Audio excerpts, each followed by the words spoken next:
In this video, I'm going to talk about what is Node.js. Node is a platform for interpreting JavaScript code and running application. Most people say Node is a JavaScript runtime. So you can build a backend application with Node.js. In the traditional way, in the past, most people use PHP, Java, .NET, and Ruby on Rails to build the backend application. Like backend application means you can host your database, you can host your business services on the another server. So you can build server-side web applications with Node.js. Node is built on the top of Google Chrome via JavaScript engine. So you can interact with client side and the server side with Node.js. Under the hood, you can use JavaScript to build front-end web applications and server-side web applications. A lot of developers are learning Node.js because you can build full stack web application, because Angular front-end framework is written in JavaScript, React is written in JavaScript. So you can use the same JavaScript language and build a full stack web application, like full stack web application. You don't need to learn a separate language to build the backend. Let's talk about some client side versus server side. Client side refers to front end. The code you will write results in something user sees in the web browser. It means, let's say you are clicking on the button, you are interacting with browser. So something will happen when you click on the button. So it means code will be executed on the browser.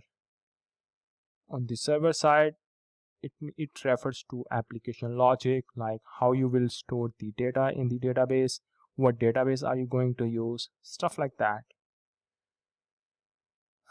So this is the client server's interaction. Let's say you are using the Google Chrome browser and you have a blogging application. You would like to submit your blog post. So the client will represent the browser. A user will click on this one. User will click on the, let's say, submit button. The request will be submitted to the server, and the server makes the client makes the request. You submit the button. The server will receive some details like blog post information, post title, post description, and the post metadata. The server is where your application runs and handle any data submitted by the user. And at the end, server will send the response back to the client. This is the client side interaction. If you're learning Node.js, you must be familiar with event loop. In under the hood Node.js, managing this type of stuff with the help of event loop. Node.js is a single-threaded. What do I mean by single-threaded? A Node.js operates on an event loop using a single thread. Basically, a thread is a bundle of computing power and resources needed for the execution of programmed tasks. Let's say you would like to use the I/O input output, you would like to use the hard disk, stuff like that. So everything is bundled in the thread. A thread is responsible for starting and completing tasks. I do have some example on event loop. Here is an example of event loop. You have the timers, poll, which is an event queue, callbacks, and the check. First of all, your Node.js application will prepare the context of your application. Let's say you have 3 tasks in your application. You would like to fetch the data from the web server. It can take 5 seconds. You would like to fetch, let's say you would like to fetch data from external API. External API, you can say the Facebook API or Google API. Let's say here we have the task to fetch the weather API. Let's say we have a task to fetch the Stripe API data information. This task can take 10 seconds, 20 seconds, 30 seconds, and 40 seconds. What Node will do under the hood, it will maintain the queue. It's a data structure, first in, first out. First of all, it will put this task 1 into the callback. It will run in the queue. When 10 seconds will be passed, this callback will be called. This task will be completed.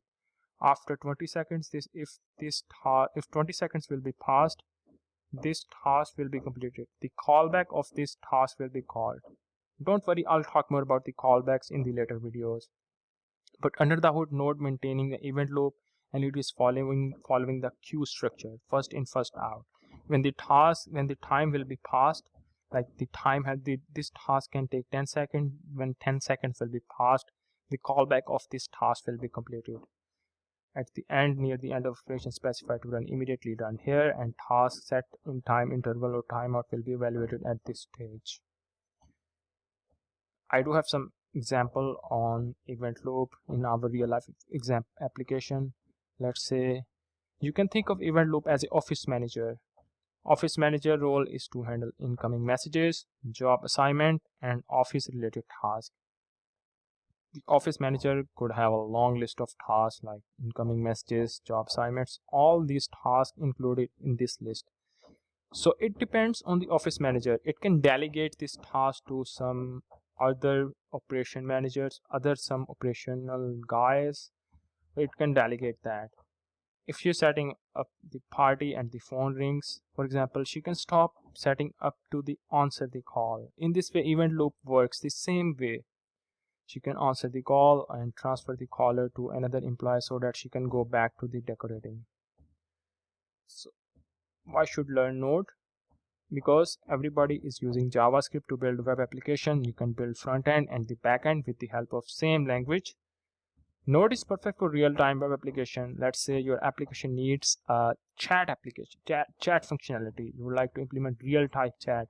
Let's say you can take Facebook. You send the message on one browser. The same message will be received on your second browser. Node.js is built on the Google Chrome V8, which is powerful JavaScript interpreter. Google is updating this interpreter after every week or every day, something like that. Node has gained a lot of popularity in the website because there are a lot of runtime frameworks, there are a lot of backend Node.js framework. So there is a popular framework. If you want to learn web development, I would recommend you to start with the help of JavaScript, which is Node.js.